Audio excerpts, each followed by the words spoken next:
Coming up on This Week in Radio Tech, Tom Ray is our guest. He's one of these inspectors in the Alternative Broadcast Inspection Program. And what does that mean? Well, it means you get a set of friendly eyes helping you with your radio station or TV station, making sure that you're in compliance with the FCC rules. That can be better than having your inspection done by somebody who can give you a big old fine. Tom Ray is going to talk to us about some new standards that are written for the ABIP inspection program, and you can follow along at home. It's coming up next on TWiRT. This Week in Radio Tech is brought to you by Broadcasters General Store, with outstanding service, savings, and support. Online at bgs.cc. By Broadcast Bionics, with the Bionic Studio, including talk show control, social media, and visual radio. Broadcast Bionics brings exceptional audience engagement to radio and TV. By Angry Audio. Audio problems disappear when you get angry at angryaudio.com. By Nautel, worry-free transmission you can count on with outstanding control, reliability, efficiencies, and Nautel's unmatched 24/7 customer support. Online at nautel.com. And by Max Connect Wireless, prioritized high-speed internet service designed for transmitter sites and remote broadcasts. Hey, welcome into This Week in Radio Tech, the show where we talk about everything from the microphone to that light bulb at the top of the tower. Hello, I'm Kirk Harnack. I am in my office and studio, the Telos Alliance studio in Nashville, Tennessee, on this beautiful Thursday. Actually, it's been a little rainy here today. We needed the rain. We got some rain here today, so good. I won't have to water my wife's flower bed this evening. This is the show where we talk about lots of radio things. Radio engineering. Sometimes we go a little afield from radio engineering, but today it's right down the line, radio engineering. And our guest today is a longtime friend of the show. In fact, he was one of the original co-hosts of the show. Ladies and gentlemen, let's put your hands together for Tom Ray. Hello, Tom. Welcome in. Good to see you, man. Glad to be here, Kirk. It's always good to be here. It's good to be someplace in my age. Am I correct that it's been 15 years since we started this show, almost 15 years to the day. I guess maybe a month or two from now, it'll actually be 15 years. You were one of the original co-hosts. Yes, and I think we did. I did over 300 shows with you. You, wow. Chris Tobin, me. Wow. And we added Chris Barr. Wow. Well, what happened? Did I piss you off and you left, or why did we end up with fewer co-hosts? Well, I ended up, starting my own business, and I just, I couldn't be in, I couldn't say, Kirk, I'll be in a given place at this given time, so I could be on the show. Yeah. I never knew really what I was getting into, where I was going to be, and I just decided, you know what, let's just back out for now, and that way, there's no issues. And, back then, it seems like we often did the show in the evening, like at 7 o'clock, maybe 7 Eastern time. And I think you were home by then. You usually took the train home from being in the city, right? No, actually, I drove home. I used to drive into the city every day, primarily because if I needed to go to the transmitter site, the train didn't go to the transmitter site. Yeah. And very bluntly, you're talking New York. You're talking New Jersey, and if I had to get out there, I could take a train to Secaucus and then take a cab, and the cab drivers would generally look down this road in the swamp and go, no, I'm not taking you down there. We'll end up like Jimmy Hoffa, and, Well, nowadays, Uber and Lyft have a lot of options. There's the X, and there's the XL, and there's the ride share, and there's the black car, and there's the gray car. They ought to have like an Uber 4x4 option. An Uber 4-wheel drive option. Well, that wasn't the problem. They were afraid that, we're disappearing into the swamp and they'd never come out again. Oh. Not with the car. It's they'll end up like Jimmy Hoffa. I was afraid you were going in that direction. Stadium, Gosh. Well, when you hung out your shingle some years ago, Tom Ray Consulting, you've had a ton of clients. You've done a ton of projects. I mean, it's like you've lived a whole nother career doing that. But you've been involved with something called the Alternative Broadcast Inspection Program. And that's what we're here to talk about, because there's been some changes, and you've been a major part of standard setting for that. Give us a little taste of what we're going to be talking about today. Oh, well, the alternative broadcast program was put together, and it was a partnership between the broadcasters associations and the FCC, to kind of cut down the workload on the FCC a little bit. So, what the association would do, they'd hire someone like myself, or if you were going to get into it, Kirk, they could hire you, who knew the rules, who could kind of follow things and not be persuaded, and knew right from wrong when it came to the engineering stuff. And we went, I started with New York, and then I was contacted by, let's see, there's actually a group. They run Washington, D.C., Virginia, Maryland, Delaware, North Carolina, and Iowa. And I Mhm. got involved with them, and then got involved with Iowa when they picked up Iowa. Um, and there have been some changes to the program. In the past, the commission would guarantee that they wouldn't knock on the door, of your radio station if you pass the ABIP. Well, right now we're in a little bit of a flux. Because the public file is online, because we also go through the public file, but because the public file is Mhm. online, we can no longer certify the public file, because the FCC has said, it's nice if you guys get it certified, but we reserve the right to look whenever we want. Mhm. Yeah, So, yeah, sure.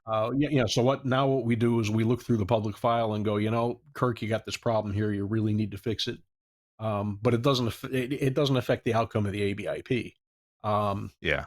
and I've been involved with the SBE, um, over the last, oh gosh, must be the last year. We've um, we've rewritten the AM, the FM, and the television checklists. The FCC used to have, the self inspection checklists out. Um, we are we are working on the translator and the booster for both television and radio right now, and we're working on what may turn into a certification level for ABIP inspectors. Because Oh, part of really? the Oh. well, Hmm. part of the problem the FCC had with the program was that if I go in and inspect a station, and Kirk goes in and inspects a station, we both do it a little bit differently, and maybe interpret a rule a little bit differently, and maybe give a wink wink and a nod nod, and let something by that's marginal but really shouldn't be go through. And that's what the FCC had a problem with. So we're putting together standards for the inspectors. Yeah. And I can give you a couple of examples of that. Well, I to tell you what, would let me let me pause you, and we're gonna, because that's going to be the meat and the potatoes of our discussion. And I think you may have we may have to keep the call letters silent, but you've got a Of story or course. two about different inspectors having different standards, and you can Yeah. only imagine. I can imagine that you've been told by a station owner, well, the last guy didn't have a problem with that, so we're gonna Yeah. And we're, of course, then my we response is, I'm not the last yeah. guy. I'm not the last guy. Tom, our show is sponsored in part by Nautel, and I want to remind everybody this is a good idea here. Well, Nautel's a good idea. I mean, I personally own several Nautel transmitters, and I'm sure Tom has taken care of or installed quite a few himself. But Nautel is really trying to help stations get behind the HD radio bandwagon. Hey, it's been out for over 20 years now, and doing well in some markets, and it doesn't do well where people don't do it. And because of our constantly fragmented um, uh, audiences and fragmented the alternatives that people have to tune into.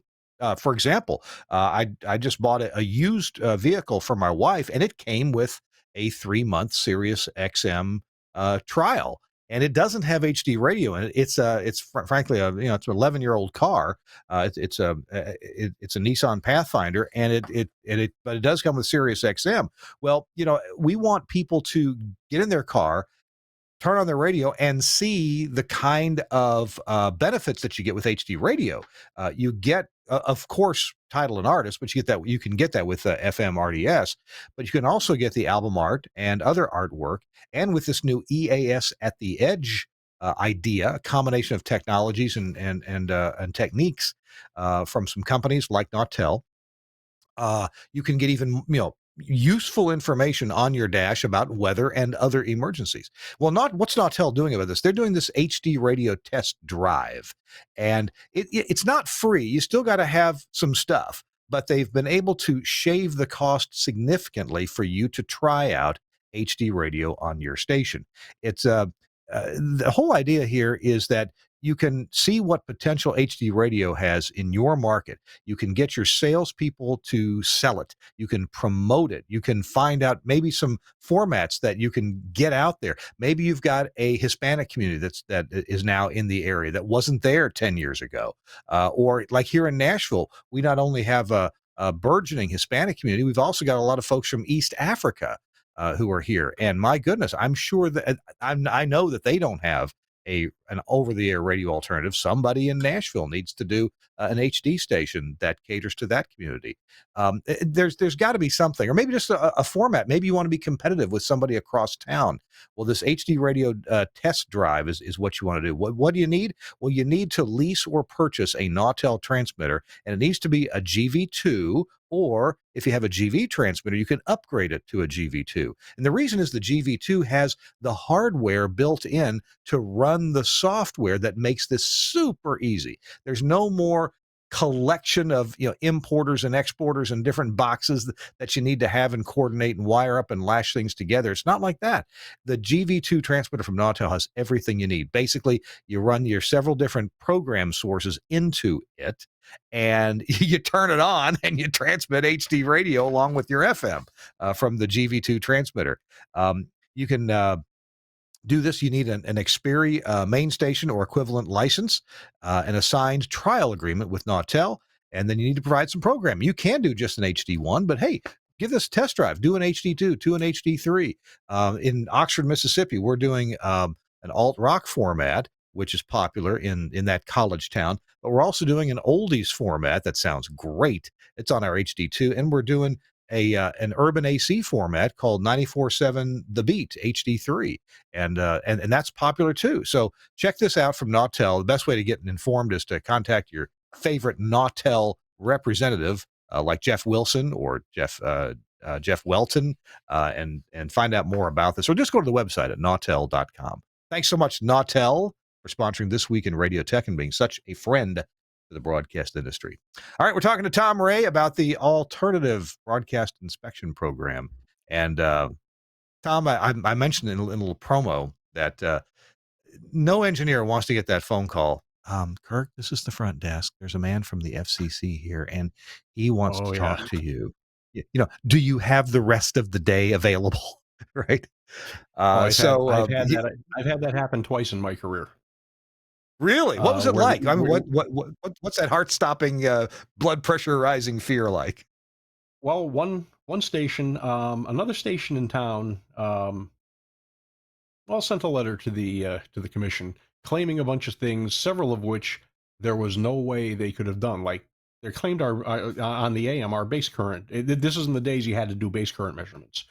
They claimed that our base current ratios were out. Well, how would they know? How did they get into our tuning houses? They claimed our monitor points were off. They claimed a lot of things. And this was also in the days when the commission used to be able to come in and, come in and do a proof overnight, audio proof. So they came in overnight and we did an audio proof, and they were great guys. Wow. I mean, they were very nice. They were looking for something. They had something they were looking at, and they didn't find anything. And they kind of apologized and was like, yeah, let's go for breakfast. The other station, I was actually across town. I had a Harris MW5A transmitter, and the night before it exploded. Tube shorted in the PDM stage, the modulator tube, and it took out a bunch of stuff in the PDM. So I was over at a station across town going through their parts box going, okay, I kind of need this and I kind of need that. And the pager went off and I called in and they said, Tom, the FCC's here. And oh boy.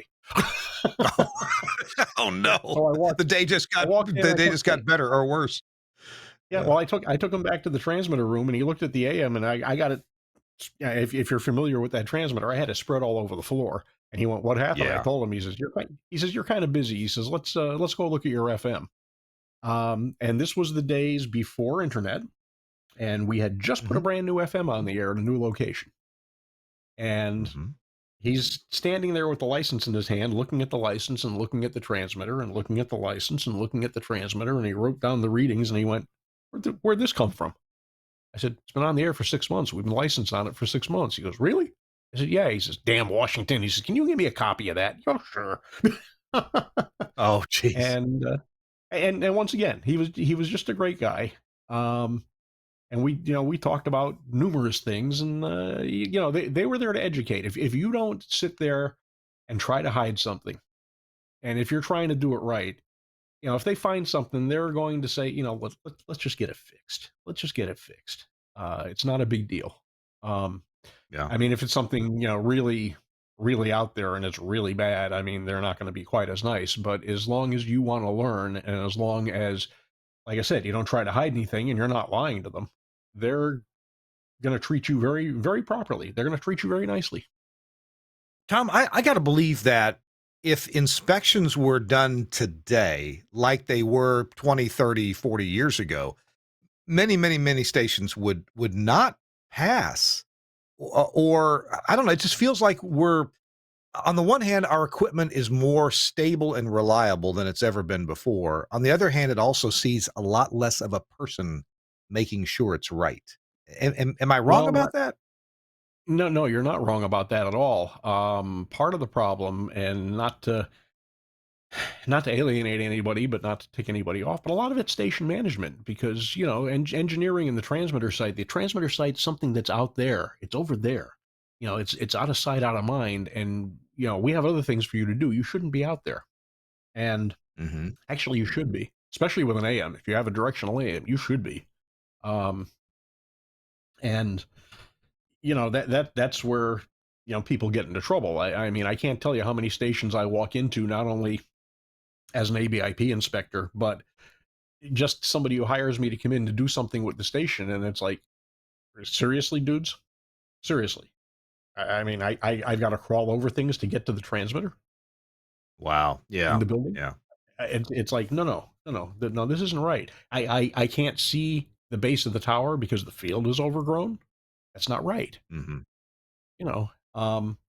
So that's kind of the state we're in today. And you're right, especially with AMs. A lot of AMs wouldn't pass. There are, I've seen fences down, I've seen improper signage on the property, warning of high voltage at the base, or warning of possible RF radiation exposure, and people just don't put those signs up and don't see why they have to. And it's like, well, wait a minute. First of all, you have to. It's a hazard. Second of all, it's what's required by law. It's in the FCC rules, so you should do it. I've walked into FM stations, to do an inspection, especially in a larger market, and modulation is 120%. It's like, guys, you need to back it down. While I'm standing here, you need to back it down. What happens when I walk out the door is your business. But in order for me to say you are operating legally, I have to see the modulation at 100%. In the case of an FM, or if you're running subcarriers, no more than 110%. And, sure. Yeah. And they said, well, the program director, I don't care about the program director. Turn it down while I'm standing here, because I cannot say that you are operating legally. And how many program directors really understand the intermediate frequency bandwidth restrictions in typical FM receiver? And is 110 or 120 or 140% modulation really a good idea for your listeners? Well, probably not, because most radios, if you were to do an experiment, do an experiment this afternoon. Go out to one of your transmitter sites and take a typical car radio, and turn your modulation up to 115%, and tell me how much you'd like to listen to it. Because now you're slamming into the sides of the IF, and you will get distortion. And it's not going to sound right. I mean, I've got a station right now. I'm still waiting for the FCC to come knock on this guy's door. I've got a pirate. He's first adjacent. Oh. And granted, we are on the wrong, he is on the wrong side of our antenna. It's a directional antenna. He's on the null side, but still he's in the 60 dBu contour. Yeah. And very frankly, with the radios today, I probably wouldn't have known he was there had he not been modulating 300%. I mean, I don't know how anybody can listen to that station, but it's just like, You drive through that area, it's slam, slam, slam, slam, splash, splash, splatter, and it's like, dude, just stop. So That brings up a question as an ABIP inspector. Well, okay, I'll back up and return to that question later. Um, right now, are there any qualifications to be an ABIP inspector? And I guess every state that participates, yeah, I've got so many questions.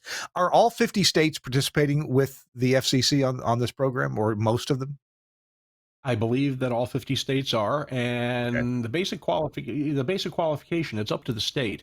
But what you want is you want somebody who's been in the business a while. You don't want somebody who's been in the business for a year who, thinks they may know what they're doing and when they actually don't. So you want someone who's got a little seasoning behind them, shall we say.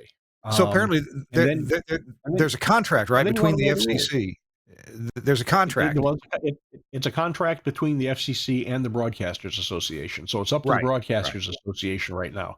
What we're doing with the SBE is we are coming up with standards which may become a certification level. So you Gotcha. could possibly Mhm. become certified as a ABIP inspector, which would tell the Broadcasters Association that yes, you know what, you are qualified if you could pass the test.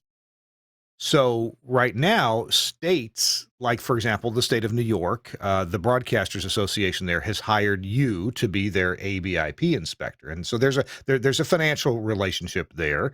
The radio station is involved in that financial transaction. They pay for your expenses in travel, and depending on the state, they'll pay you directly for for your services, or they may pay through the state association through their dues or whatever. But either way, you or the whoever the state inspector is gets paid something for that. It's your time and expertise.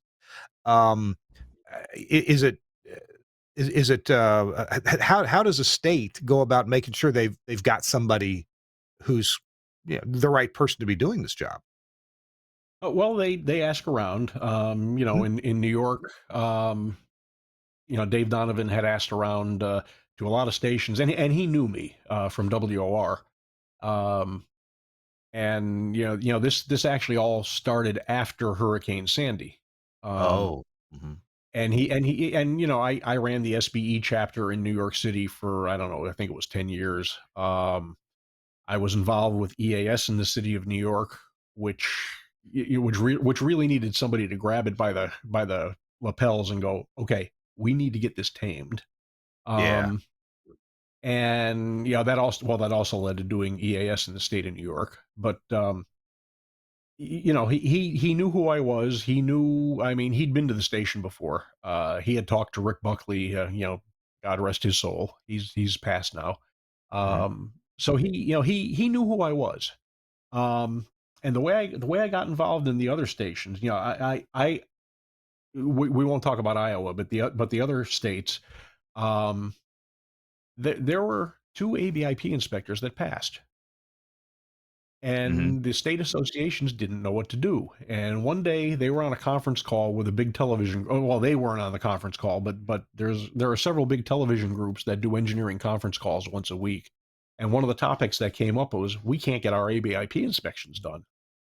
Um, And the guys from New York who were on the call said, we got this guy in New York, Tom Ray. Maybe he'd be interested. Here's his number. Give it to the association. And one day out of the blue, I got a call and we started talking and, they did some checkups on me and they called New York and yeah, next thing I know, I'm doing those inspections. And then this group picked up Iowa.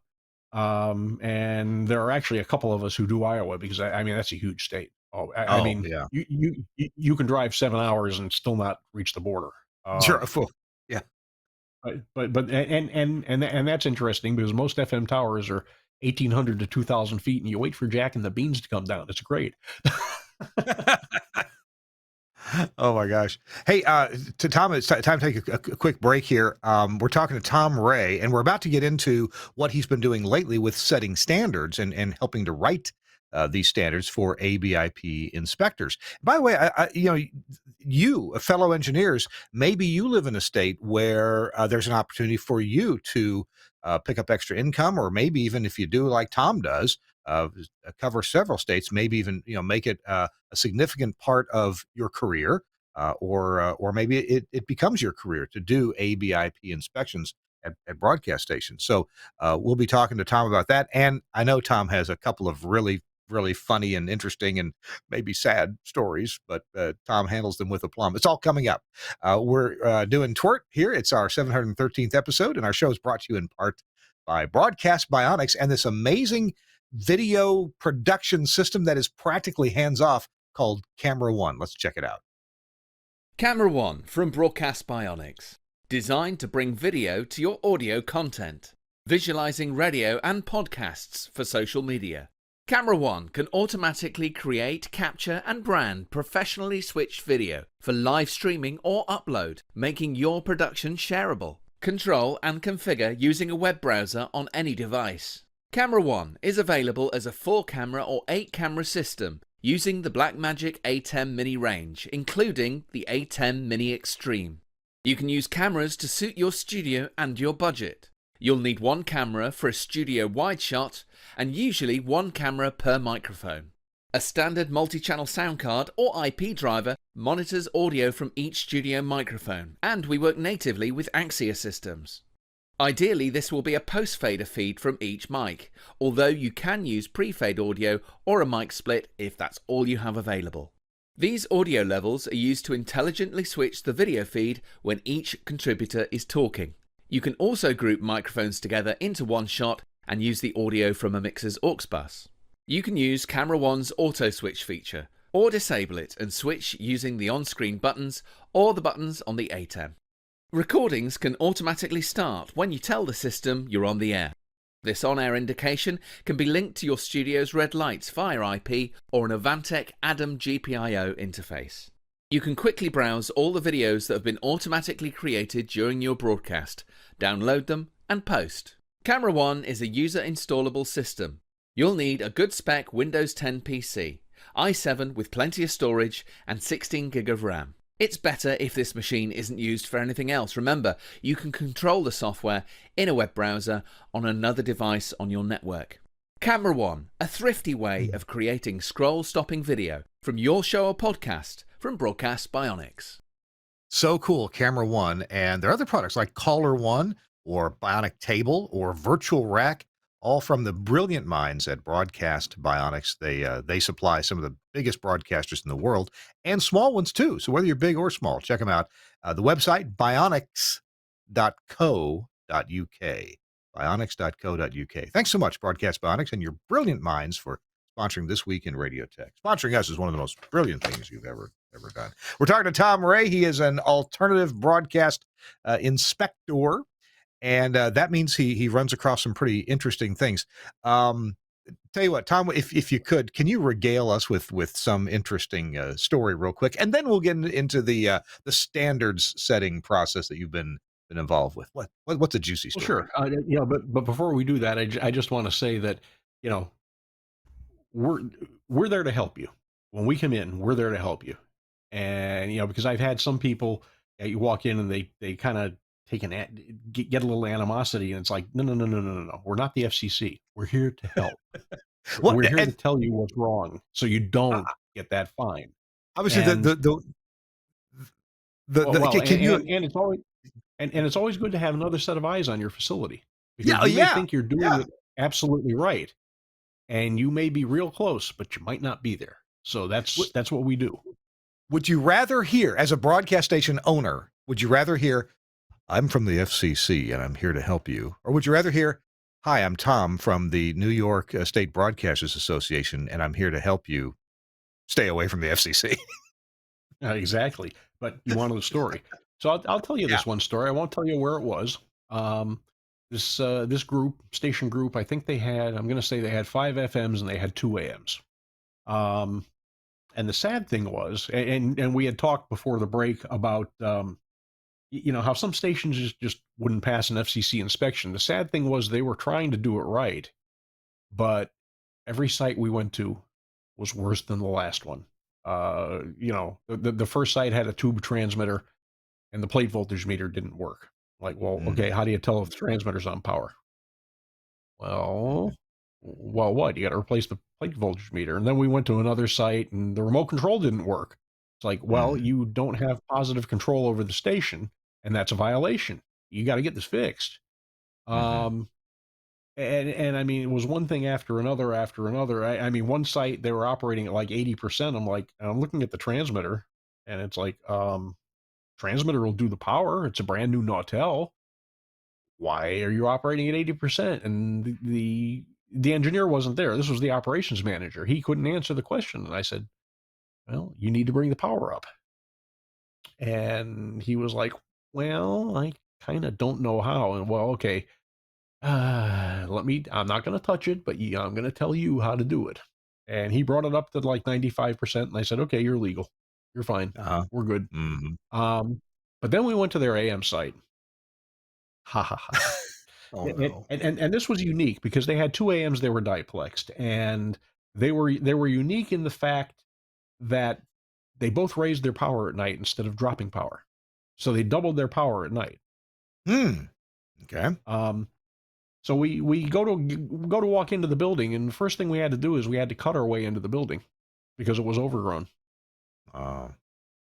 And then we got into the building, and then I had to climb over things to get to the transmitters. And they had a nice brand new Nautel transmitter standing there. And I'm kind of looking around the room, and I spotted the DSL modem in the corner that had nothing connected to it and a red light. And I said, okay, transmitter's on power. And I said, how do you do the power change? The guy says, well, the Nautel has an internal scheduler, which is true. That's accurate. And I said, okay, how do you know it did the power change? Well, the remote control tells me. I says, oh. I said, how's the remote control tell you? He's well over the internet. I said, really? I said, you mean the internet that's not working? I said, by the way, the clock on the transmitter's 20 minutes off. Oh, no. So then we looked at the other station, which was an Armstrong transmitter, which has no bells and whistles. And they're nice little transmitters. They just has no bells and whistles. And I said, well, how are you doing your power change on this if the internet's not working and the remote control doesn't work? And he says, well, guess I'm not. I said, dude, you're hurting yourself. You can double your power at night. You can double your power.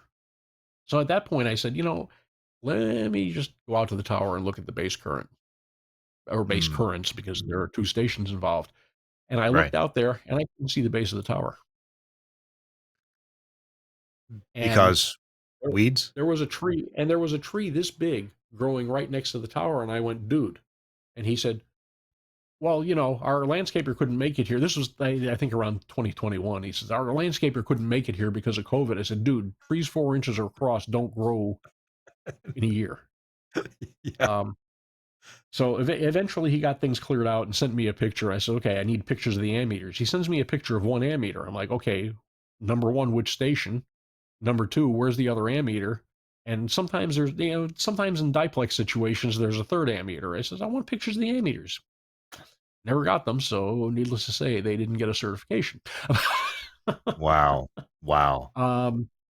And actually, the one interesting thing at this station, they the license said they had a Collins antenna for the FM, for the big FM. And I looked up the tower, and I'm looking at it, and it's like, that's a rototiller.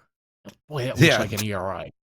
And the operations manager says, no, it's a Collins. And he told me the history of it. The tower had come down at some point in the late 70s, and they built a new tower, and that had been up there since, I think, 1981, and it's a Collins antenna.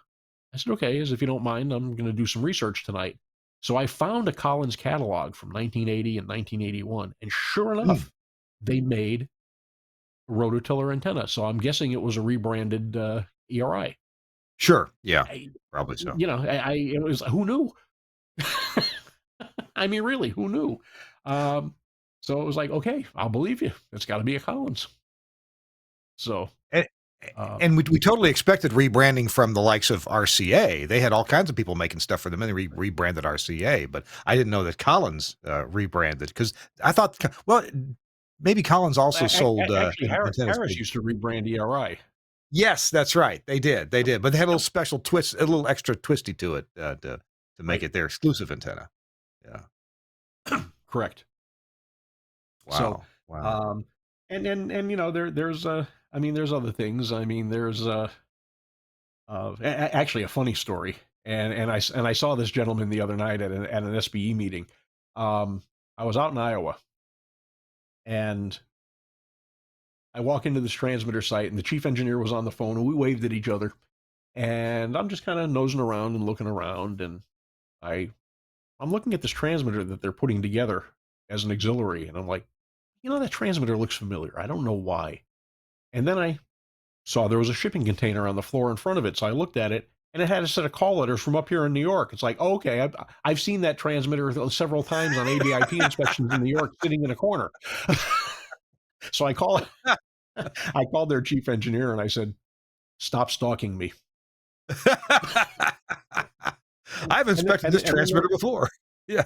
and Go then there ahead. was the time we came out of the transmitter site in Iowa and had to wait for the cattle to get out of the way because it Yeah. was in the middle of Yeah. a cattle ranch. Um, little secret: if you just turn the windshield wipers on, they scatter. Really? They're afraid of No, the I had no sound. idea. Oh, Neither did okay. I. Okay. That's that's So, that's pretty uh, interesting. So, yeah, it is, so and you know, it's fun because you get to see different places, and you get to yeah. see different stations, and you meet new friends. There was another station I had.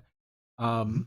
They had, I'm going to call him a kid, as opposed to me. Everybody's a kid, but I'm going to call him a kid. He was maybe in his late 20s, and he was the chief engineer of the station, and he knew quite a bit about the FM.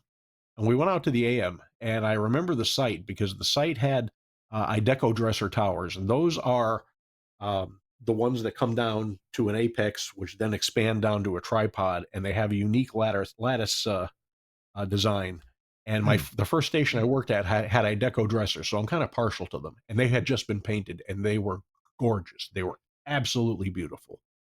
Um, and then he started showing me pictures because, you know, the station had neglected the towers for a while, and it was like every flange had at least one bolt missing. So, Hmm. I mean, these towers were essentially, I mean, the steel wasn't brand new, but they were essentially brand new because they'd been gone through.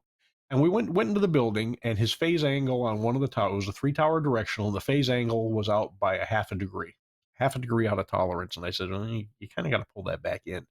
And he said to me, Mhm. he said, well, I don't know how. Oh, okay, let's commence RF 101.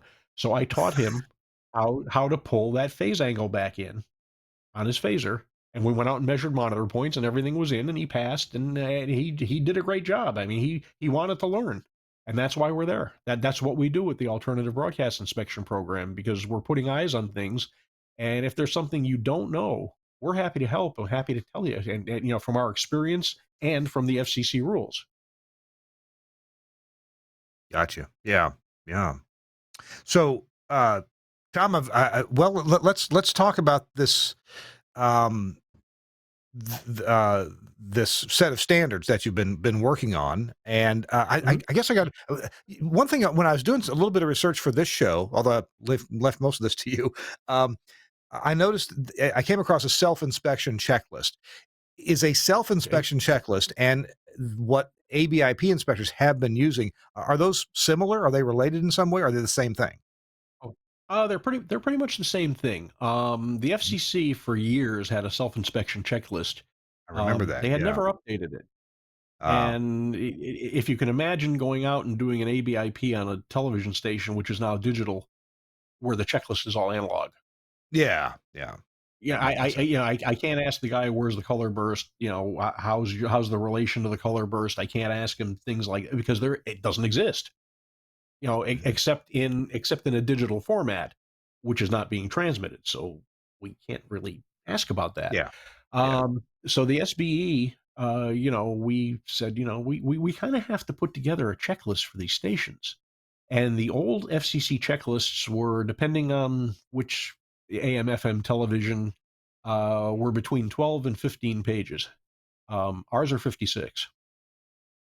Whoa. Um, be, well, Okay. because we've added things, because Yeah. there are some things that weren't in the FCC self inspection checklists that come up. For example, wireless mics. Are your wireless mics licensed? They should be. And are they in the right band? They should be. And if they're not licensed, the main reason to license it is if somebody causes you interference on your wireless mic. If you're a television news operation and the guy next door all of a sudden decides he's going to hop on a frequency with a two-way radio and it happens to be where your wireless mics are, if you're not licensed, you have no standing with him. Because you can go knock on the door and say, you're interfering with me, and he can go, yeah, it's nice, and slam the door in your face. Where if you show up with your FCC license, he now has to pay attention to you, or the FCC will pay attention to him. Yeah. Yeah. And the Okay. problem will be resolved. That's why we license them. We've added, questions such as, does the station have a valid payola plugola policy? That's something the commission will look at, and we ask to make sure you do. We ask if you have a policy against obscenity and profanity. Station should have that policy, especially a college station. You don't want somebody getting on the air and cursing a blue streak who thinks they have a right to, and they don't, except certain hours. Yeah. When we go through the public file, like I said, we can't certify it any longer. But when we look through it, we can say, okay, here's where we see a problem, and where I see a lot of problems is stuff that is time sensitive. Like, for example, your issues and programs lists. They have to be in, and by the 10th of the month in January, April, February, July and October. And in the old days, when the public file was on paper, if it wasn't in on the 10th of the month, by the 10th of the month, you could get away with it, because how would I know when I walked in if it was in, it was in the file. So as far as I'm concerned, it was in there. But now it's date stamped and time stamped. You can't get away from that. And I had a station at one point, and that's something that's going to hold up your license at license renewal time, which I tell stations, you need to make sure this stuff is done on time. I mean, it's supposed to be on time for a reason, and the public file is there for a reason. Granted, a lot of the public won't know what they're looking at, but this is public information that needs to be there. And I had a station once. I looked through the public file, and two times in like 2 years, one of the months when they were supposed to put the issues and programs list in was put in like 3 weeks late. And I said, well, can you explain this? Yeah, I mean, the only excuse for that is if there's a government shutdown or the FCC website is shut down. And that wasn't the case in this case. And they basically said, well, that's when Valerie was on vacation, and Valerie does those. I went, oh, yeah, but the rule doesn't say it has to be in by the 10th of this month unless Valerie's on vacation. So Valerie should have either assigned it to somebody or put in what she had before she left and then appended it after the fact. And most lawyers will tell you that's acceptable. And I always tell people, check what I'm saying with your attorney and do what he says, but here's what I see as a problem. And sure enough, I was back at that station 3 years later. They were the only one in town whose license had not been renewed. It was still sitting hung up in the commission, and it was because of that. And the commission fined them $25,000. Oh my God. Wow. So, I mean, so they take it seriously. There was another station I went into. Their license hadn't been renewed yet. It was a television station, and everybody else in town had been renewed. Theirs was kind of hanging at the commission. And I found there were like 3 major things missing from the public file. I mean, just gone. They weren't even there. And when I went to the station, I knew the lady at the front desk. I'd been there before, and I said, and I knew she kept the paper public file. I said, can we look in your paper file just to see if it's there and if this was a mistake? And we looked, and she had a backup paper file. It wasn't there either. So this was in the days when the public file was part of the ABI, real part of the ABIP, and I couldn't sign off on the station because of this. So we sat down with the general manager, and I said, got a problem here. And he said, well, let's get our legal counsel online. Well, the legal counsel gets online, and the legal counsel said, note the language here. The legal counsel said, well, I talked to somebody at the FCC, somebody. And it's sitting on somebody's desk It'll be signed any day now. And I said, well, counselor, that can you send me an email showing me this chain, and then I can sign off on it? And she says, well, no, it was a phone call, so you'll have to take my word. And I said, well, I can't do that because that's called hearsay and it's not admissible in a court of law. Oh, they don't like it when you know the words. Ah. She tried to get me fired. Oh my goodness. Yeah, and it was like, seriously? It was like, just and then 9 months later, I get a call from the chief engineer who said, "Yeah, we just got the license. So can you sign off on things?" Yeah, but it was going to be signed any day now, any day. 9 months. Wow. Wow. Hey, we're talking to Tom Ray. Tom, we're going to take a quick break. Tom is an ABIP inspector for 7 states. He's been involved in writing a lot of standards that ABIP inspectors should need to follow. And I want to see what else we have. We've not got too many more minutes left in our program, but I'm sure Tom will have some more information for us in just a minute. Hey, our show is brought to you in part by Broadcasters General Store, BGS. Down in Ocala, Florida. Love these folks. We get our broadcast gear from there, from all my stations, which is soon to be 20 radio stations. Buying some more. Anyway, and they represent Innovonics. Well, they represent lots of companies, but Innovonics has got an amazing new product. It's been out. Well, it's been out for about a year now, but it's definitely shipping. It's called the Innovonics the Triple Tuner 677. Let's hear about it right now.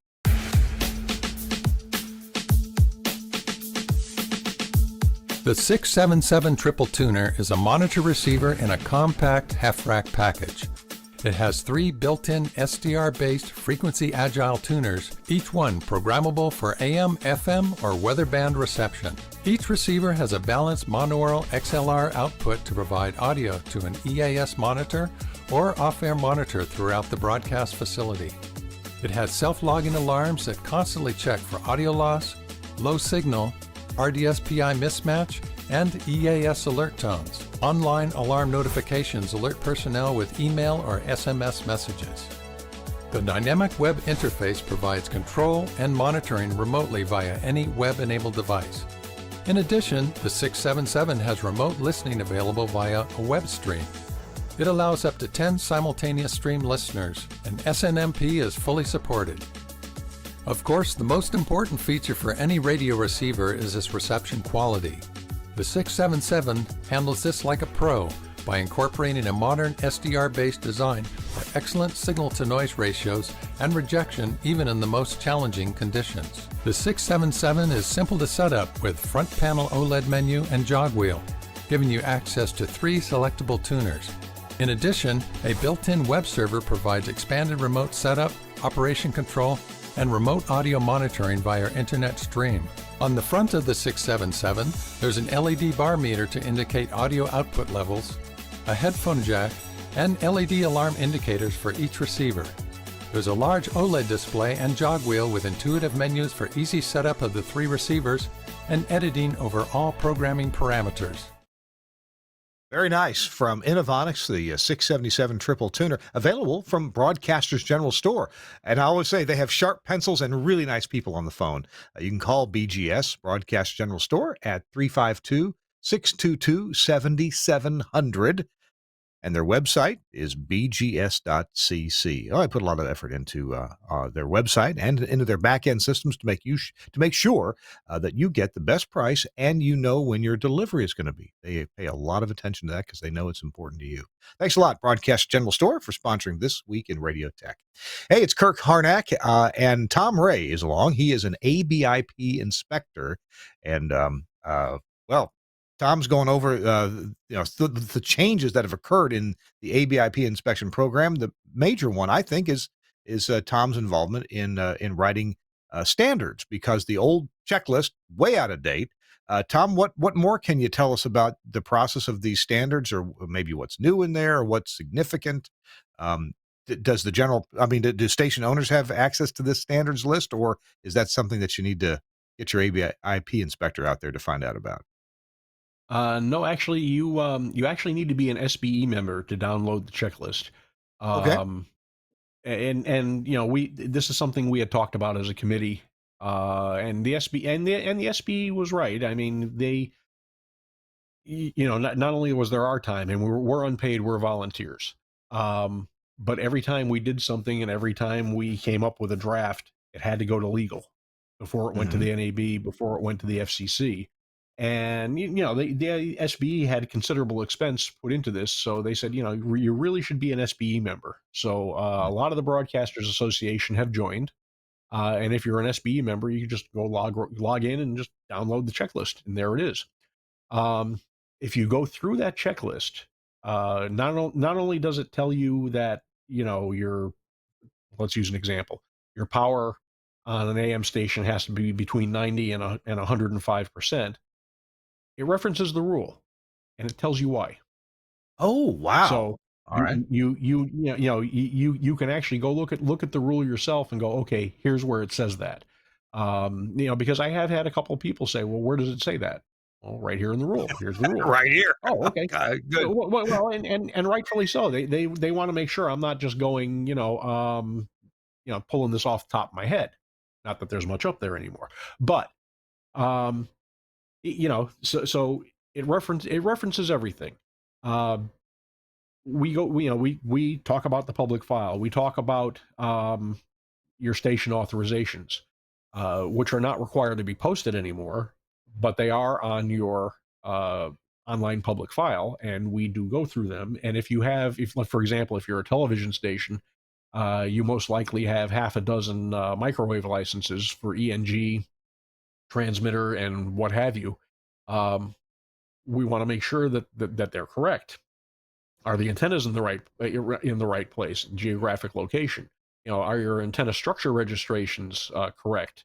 I went to a station at one point where I'm walking out to the tower with the chief engineer, and I'm looking at the ASR, and I'm looking up at the tower, and I'm looking at the ASR, and I went, they don't match. And he went, what do you mean they don't match? I said, it doesn't match. I said, according to the ASR, you are supposed to have a beacon and a side light and a side light, which is a tower over 350 feet. Right. And I said, what I'm looking at is a beacon and a side light, which is a tower under 350 feet. And he kind of looked, he says, well, the last guy who was doing these didn't say anything about that. I said, well, I picked it up. So, this is a problem. We have to find out. And thankfully, this station had a filing cabinet full of material from day one. And that tower had been up 30 years. It had originally it was supposed to be 360 feet, and they applied for the ASR for a 360-foot tower, which is beacon, side light. And for some reason, when they ordered the tower, they ordered a 330-foot tower, which changed the standard, but nobody changed the ASR. Oh. So technically, the tower was illegal because it didn't match the ASR. And they said, well, what can we do about it? I said, let me put you in touch. I know several consultants. Let me put you in touch with a consultant who charged them a minimal fee, who made a couple of calls to the FAA, and like a week later, a brand new ASR showed up. It was that easy of a change. It was an administrative change. It was a mistake. It happened. Gotcha. I had a station at one point. I use Google Earth. A lot of people use Google Earth, and that's acceptable, with the commission. And I'm looking for the tower on Google Earth, and it's like, there's no tower here. Where's the tower? So I expand it, and I pull back, and sure enough, there's the tower on the opposite side of the interstate, 1,500 feet away. And I'm like, no, that's not acceptable. No. Oh no. You're allowed 3 seconds deviation from where the tower is supposed to be located. Well, this tower had gone up in 1940, and that was the state of the art back then in that part of the country. This wasn't New York. This was a different part of the country, and that was the state of the art as far as location goes. I said to him, you gotta get this fixed, because your tower says it's over there, and you're actually over here. And they said, it's been standing here since 1940. I'm like, yeah, you still got to get this fixed. Wow. So, wow. And I'll use a personal example. When I worked for Buckley Broadcasting, our station in Hartford, we had they expanded the building, so we took down the STL tower, and the town said, you're not putting up an STL tower again. Okay. So we took the STL dish and we hung it at the apex on the tower, on one of the AM towers. Not a problem. But of course, in doing that, you have to come up with the location and such. And what we found was that the towers had been put up in 1932 and 1934, respectively. According to the geographic location of the towers were supposed to be 1,000 feet south of where they were and straddling the street, which had been there since 18 something. So it's, I mean, for that one, because this was a directional, we had to go to the FAA and deconstruct the towers on paper and Oh my goodness. reconstruct the towers on paper at the new location, and then convince the commission we didn't do anything that would affect the directional.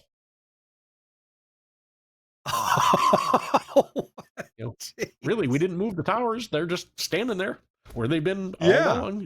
It's not going to affect the proof. Oh my goodness. Oh wow. But this is Wow. But this is what you run into if you have an old station, and I can pretty much tell when somebody has done some work on an antenna system before I go in and do an ABIP, because let's say it's a 4-tower directional and it's an inline. I'll pull it up on Google Earth, and there are all the ASRs lined up right in a row, right where the towers are, because they've recently went in and relocated the towers and made the changes. So, but when we walk in the door, we're your friends. We want to help. If you're an SBE member, download the checklist and start going through your station. You may find some interesting things. You might not, and you may think you're actually perfectly legal, and you're just this much out. As Maxwell Smart used to say, just that much. Hey, I've got the actually, while you were chatting, I downloaded all 3 guides, the AM, the FM, and the television one, and we will put links in the show notes. Now, I'm logged in as an SBE member on the SBE website, so I could just download it like that, but you do have to be logged in to get those.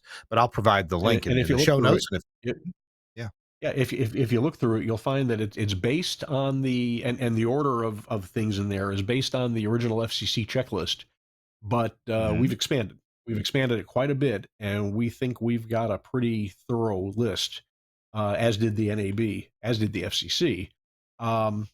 And as far as setting standards for the ABIP inspectors, what we're trying to do is standardize how people look at things. Like, for example, power on an FM. A lot of people nowadays use the power meter on the transmitter. I mean, Nautel and Gates Air, they set these to a standard at the factory, and they can be used. But what happens if that power meter goes bad?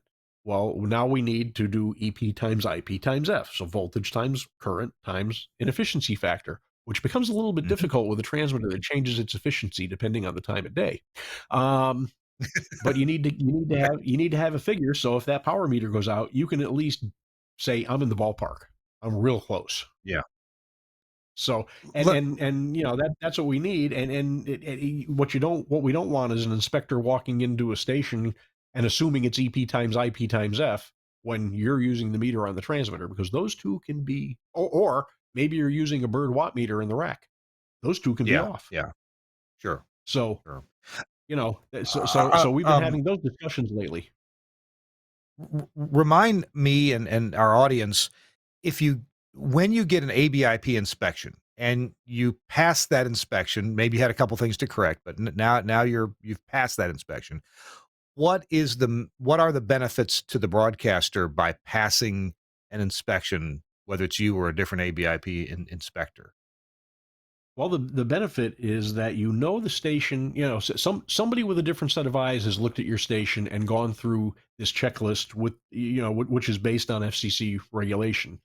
And you can be pretty much assured that if the FCC were to knock on the door and say, we're here to inspect, that they're not going to find much, if anything.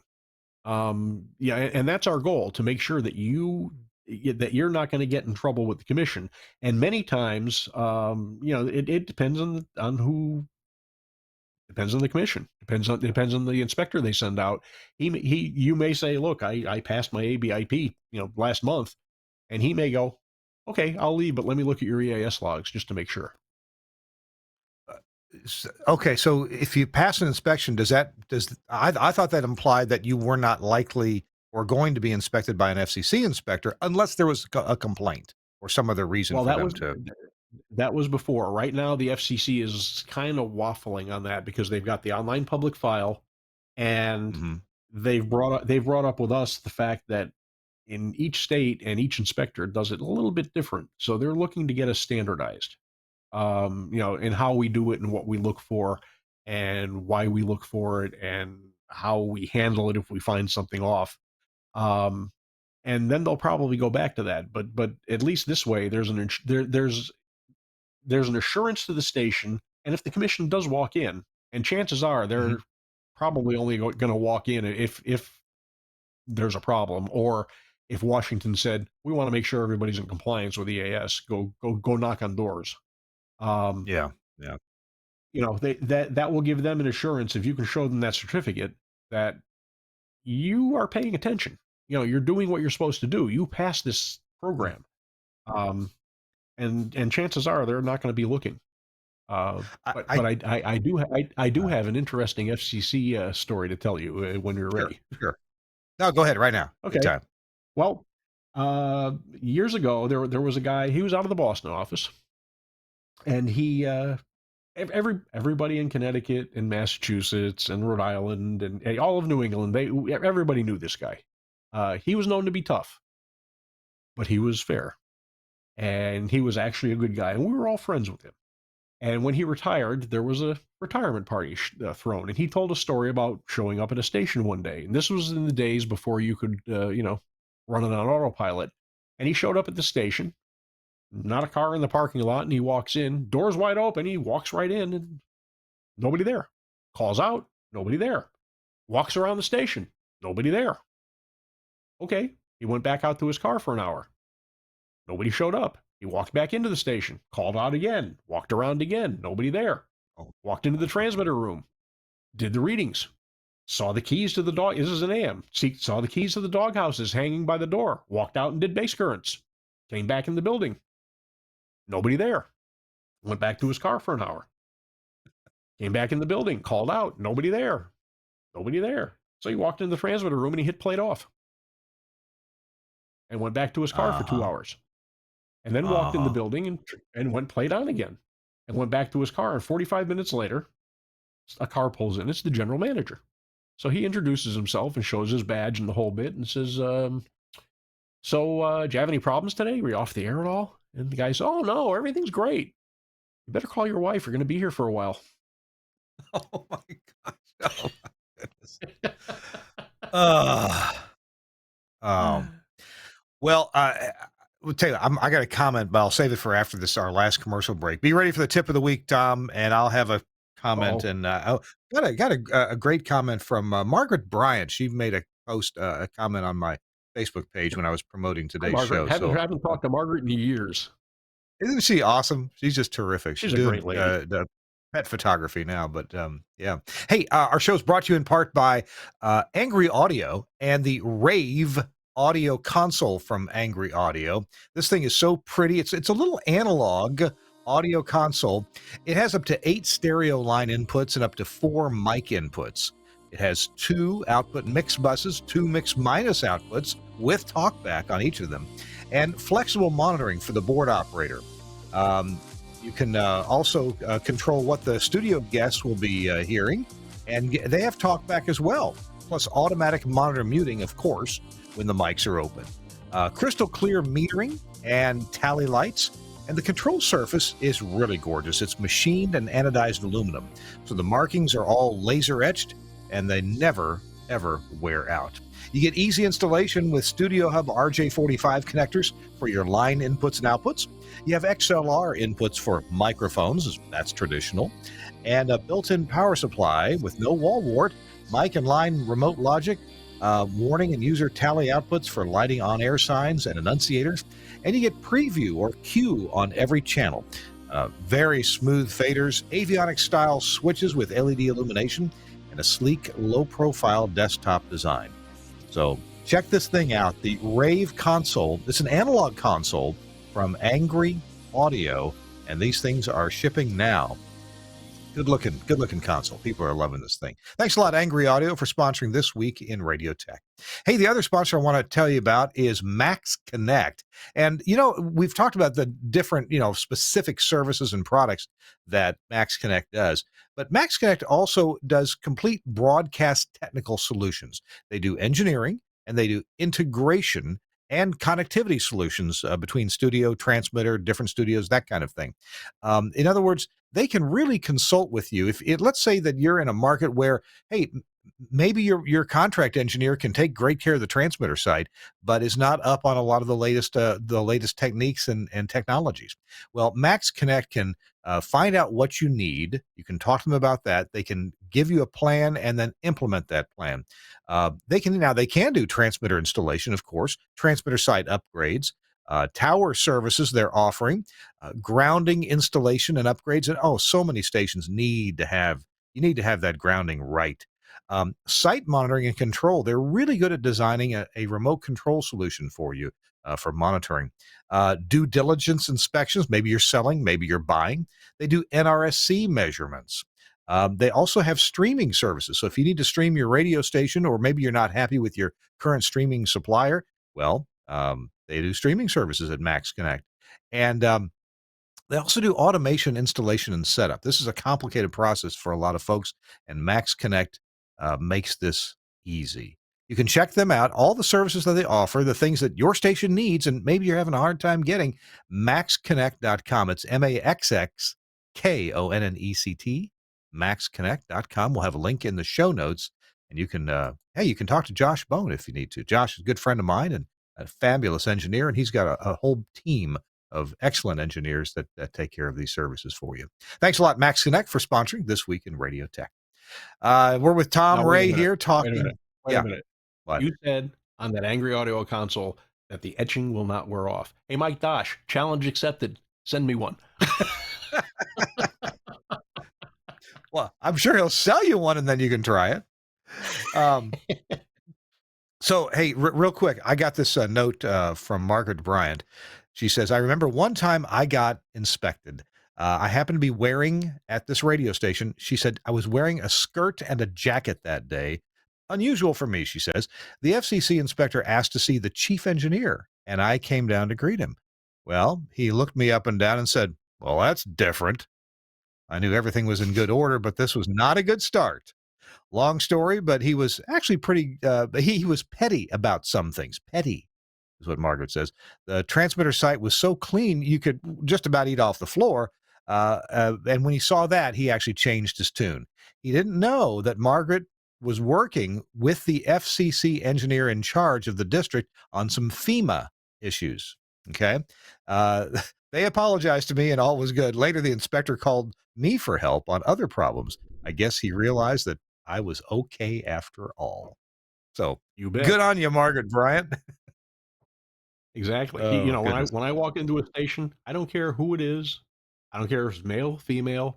I don't care what race, what color, whatever. You're the engineer. I'm here to help. Let's rock and roll. That's we're all human beings. So I'll put links to download these checklists. The link to the page where you do that, but you have to be logged in. Tom, do you have any parting thoughts for us before we have to go? well, yeah, something not necessarily related to the ABIP, but could be. A lot of stations, a lot of station owners don't like to pay for tower work or tower inspections, and I understand.